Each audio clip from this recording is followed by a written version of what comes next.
नमस्कार, GBN 24 news में आपका स्वागत है। मैं हूं आपके साथ राशि। आइए खबरों की शुरुआत करेंगे।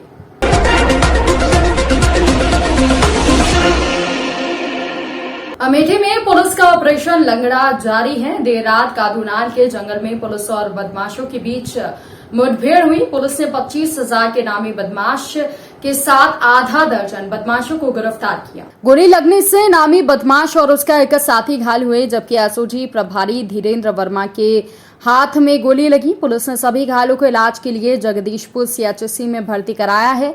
बदमाशों के पास से 3 तमंचा, 1 दर्जन से अधिक जिंदा कारतूस और एक स्कॉर्पियो गाड़ी बरामद हुई है। मामला जगदीशपुर थाना क्षेत्र के कादूनाला जंगल का है, जहां पर देर रात पुलिस को सूचना मिली कि काले स्कॉर्पियो पर सवार आधा दर्जन बदमाश किसी बड़ी घटना को अंजाम देने के लिए लखनऊ से अमेठी की तरफ जा रहे हैं।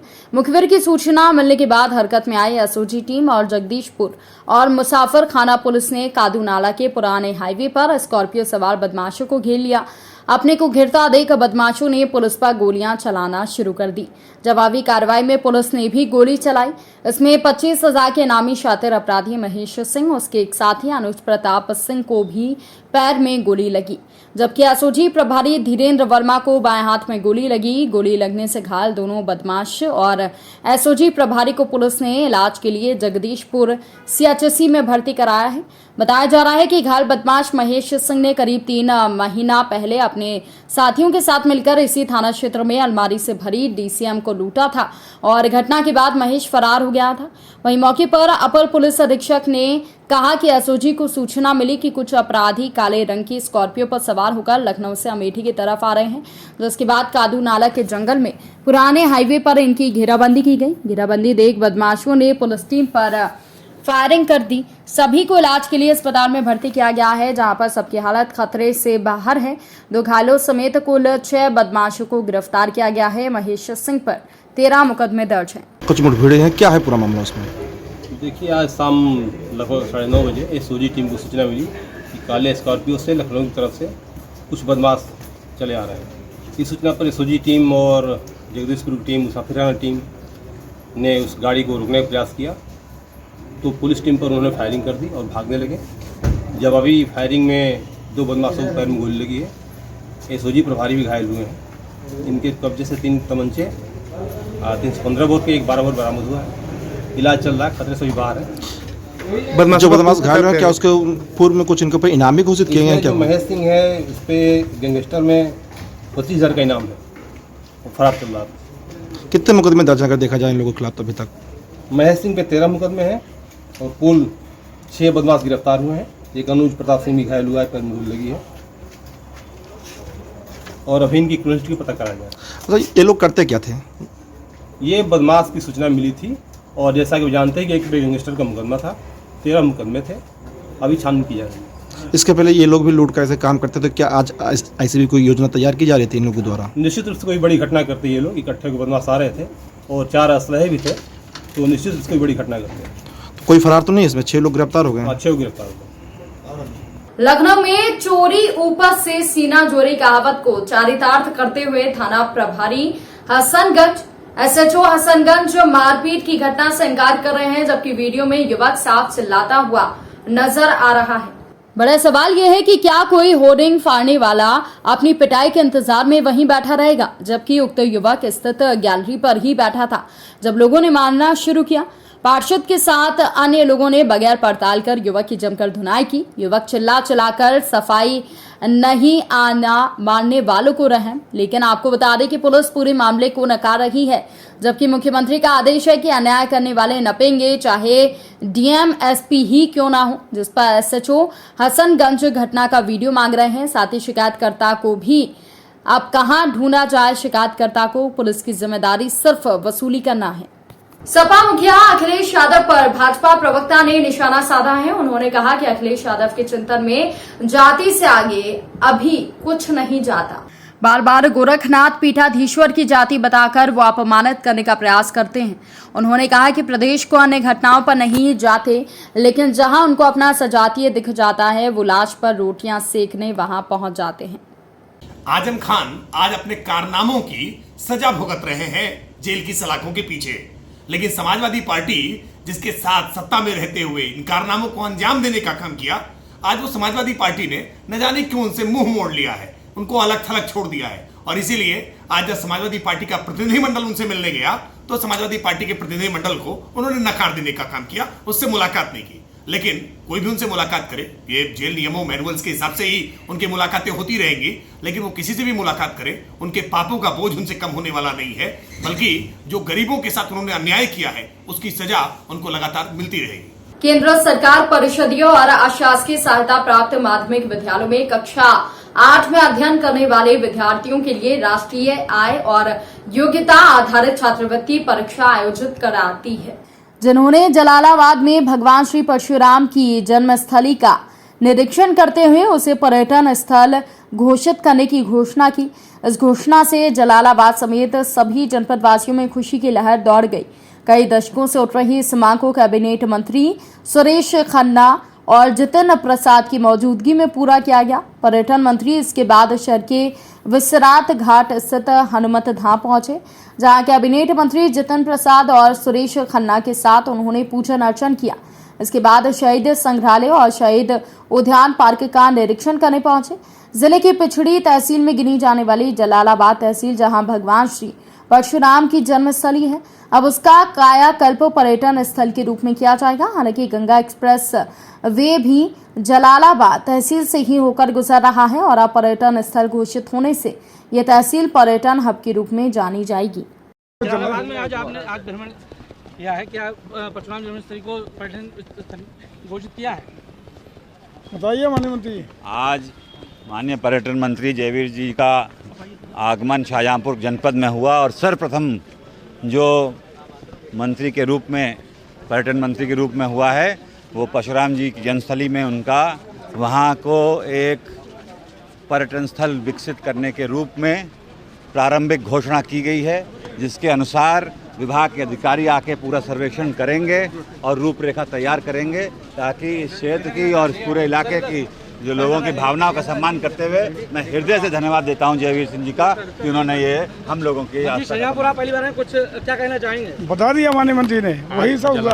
आइए आइए इधर आइए, जलालाबाद को जन्मस्थली इसी में आओ, वहाँ तक चले मुझे फिर एक साथ अलग अलग बोलेंगे। इधर आज पर्यटन स्थल घोषित किया गया है जलालाबाद को। बड़ी उम्मीदें थी लोगों को, बहुत दिन से इंतजार कर रहे हैं, बहुत दिन से लोग आज पर्यटक स्थल घोषित हुआ है।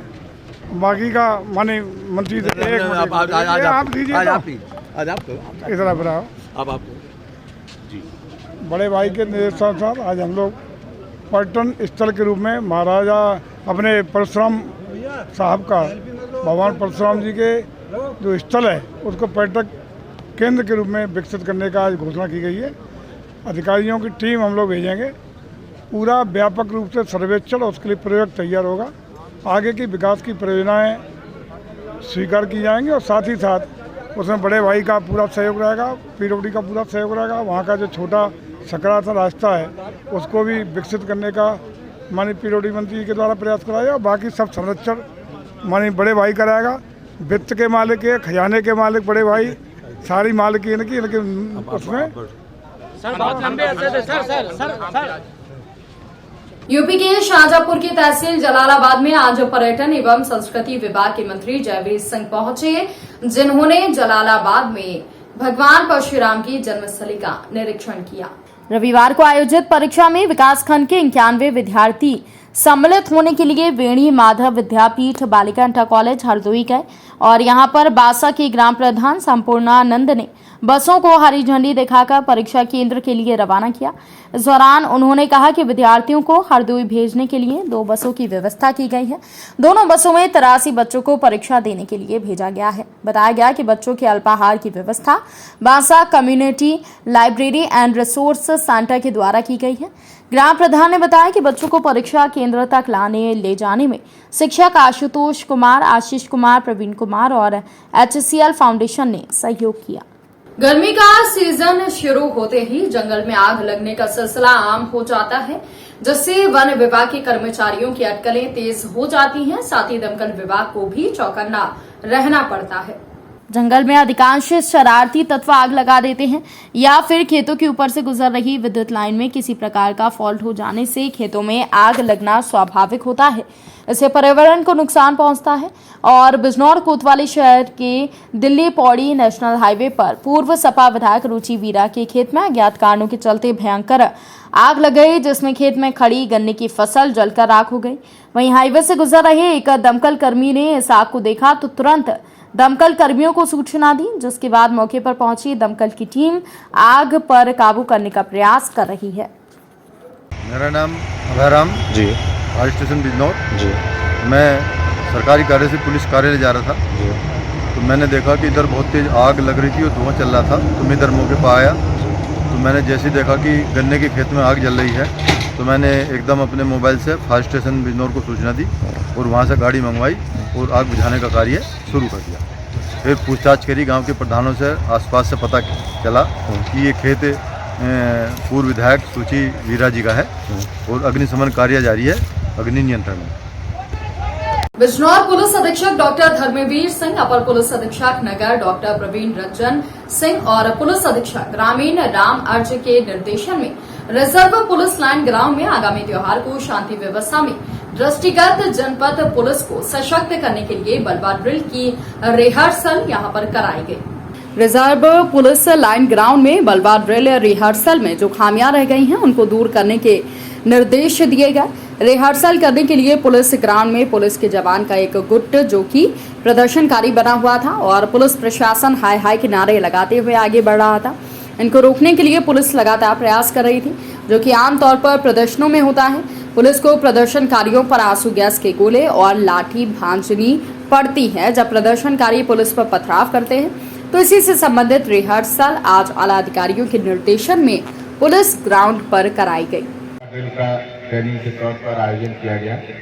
इसमें ज़्यादातर ड्रिल या ट्रेनिंग के समय हम लोग बातचीत के दौरान काफ़ी हास्यास्पद स्थिति उत्पन्न करते हैं और लगातार कमेंट करते हैं कि ऐसा ग्राउंड पर नहीं होता है।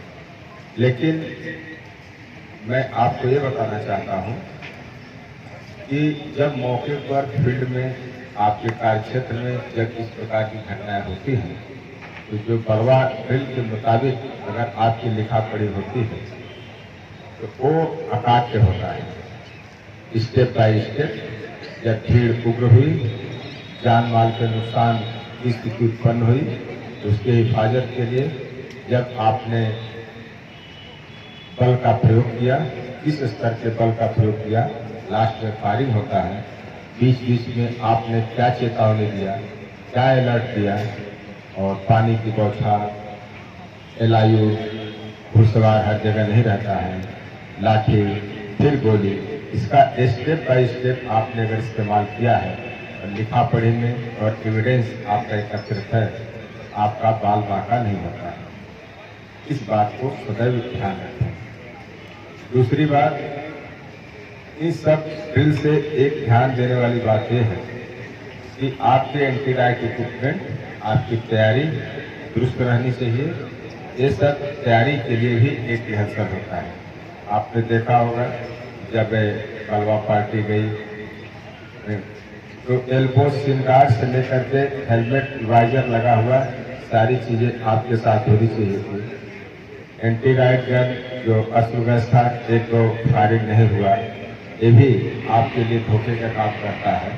इन सब बातों को भी ध्यान रखना चाहिए। अब तमाम नई चीजें हो गई हैं। अब हम ड्रोन का भी इस्तेमाल करते हैं या इसके बाद तमाम जो पब्लिक की लाइजनिंग है वो सारी चीजें होती हैं। लेकिन जो लिखा पढ़ी की चीज है वो यही थी जो आपने देखा। आप इसको कंटेस्ट कर लें, उसकी परिभाषा, उसके आपके क्या प्रयोग करने के अधिकार हैं पावर का, कहाँ पर लाठी चलाना है, कहाँ पर गोली चलाना है, कहाँ पर बात करनी है, ये सब आपको प्रैक्टिस करने की आवश्यकता है। और रिक्रूट आरक्षियों को आप याद भी दिला दें, बिल्कुल बता दें। और एक जो नई पुलिस लाइन है, जब थोड़ी सी दुरुस्त हो जाए तो कम से कम वहाँ पर एक व्यापक पैमाने पर आप किसी छुट्टी के दिन एसपी सिटी साहब, शिवलानी साहब, आरआई साहब वहाँ पर ऑर्गेनाइज करें। और फायरिंग की भी एक प्रैक्टिस होनी है ईद के पहले। आप एंटी राइट इक्विपमेंट का जहाँ पर आपका फायरिंग कट है वहाँ पर भी आप इसकी प्रैक्टिस कर लीजिए। और इसके साथ साथ जो एंटी राइट इक्विपमेंट है उसका रखरखाव, डिस्ट्रीब्यूशन, इसको भी देख लें। आरआई साहब के लिए है कि एक पत्र आया था कल ही, अगर किसी जनपद में गाजियाबाद में स्कूली छात्र की हुई हादसे में मौत के बाद सीएम योगी आदित्यनाथ ने परिवहन विभाग के प्रस्तुतिकरण देखने के बाद कहा कि सड़क दुर्घटना से मृत्यु की दर में कमी के लिए व्यापक पैमाने पर कार्य करने की आवश्यकता है। इसके लिए उच्च शिक्षा और माध्यमिक शिक्षा के सभी विद्यालयों में रोड सेफ्टी क्लब का गठन किया जाए। वहीं स्कूल बसों की फिटनेस जांचने को लेकर यूपी में अभियान चलाने के साथ अब बिजनौर का परिवहन विभाग भी हरकत में आया है। शासन से मिले निर्देश के बाद बिजनौर एआरटीओ के साथ परिवहन विभाग के अधिकारियों के द्वारा जनपद के सभी स्कूलों में लगे वाहनों की चेकिंग की जा रही है। बिजनौर शहर के नुमाइश ग्राउंड में ड्राइवरों के जरिए स्कूली वाहन को बुलाकर अधिकारियों के द्वारा वाहनों की मेंटेनेंस को चेक किया जा रहा है। चेकिंग के दौरान परिवहन विभाग के संभागीय निरीक्षक ने बताया कि जनपद के स्कूलों में छात्र छात्राओं को लाने ले जाने में वाहनों को चेक किया जा रहा है और उनके द्वारा लगभग 350 के आसपास वाहनों को चेक किया गया है। यह अभियान निरंतर चलता रहेगा। सर, आज ये चेकिंग अभियान चल रहा है बसों का, स्कूल बसों का, क्या है पूरा मामला? शासन से निर्देश प्राप्त हुए हैं कि सभी वाहनों, स्कूल वाहन जो हैं, इनको 28 तारीख को 100% चेक करके रिपोर्ट देनी है जी। तो इसलिए आज हम लोगों ने सभी वाहनों को यहाँ बुलाया है और इनकी चेकिंग की जा रही है। तो सर, कितनी गाड़ी है आपको इलीगल मिली है और कितनी इलीगल मिली हैं? इलीगल नहीं, कुछ माइनर कमियां हैं तो उनको नोटिस दिए जा रहे हैं कि उनको कमियों को दूर कराने के बाद ही वो रोड का संचालन करें। बाकी अधिकतर गाड़ियाँ सही पाई जा रही हैं। काफ़ी समय से गाड़ी चली नहीं थी तो कुछ में जैसे फर्स्ट एड बॉक्स की दवाइयाँ एक्सपायर हो रही थी या फायर सिलेंडर जो है एक्सपायर हो रहे थे, उनको कहा कि सब बदल के दूसरा रखें। यही छोटी मोटी कमियाँ पाई गई हैं। किसी का शीशा क्रैक है तो उसको आगे बदलवा के दोबारा से सही करा दें। सर, जो गाड़ियाँ नहीं आई हैं, जो लोग नहीं आए हैं, उनके लिए क्या एक्शन रहेगा आपकी तरफ से? उनके लिए फिर चालान की कार्रवाई की जाएगी। और आज अभी ये चेक कर रहे हैं, हमने कल भी गाड़ियाँ चेक करी थी और बाकी हम जा के स्कूल में चेक कर रहे हैं। क्या सर लगता है आपको गाजियाबाद के बाद प्रशासन हरकत में आया है या पहले से ही चेकिंग चल रही है? हमारे यहाँ तो पहले से ही काफ़ी चेकिंग चल रही थी, उसके बाद भी हम आज पुनः सबको बुलाया गया। इस बुलेटिन में फिलहाल के लिए इतना ही। अपडेट्स के लिए आप बने रहिए हमारे साथ। नमस्कार।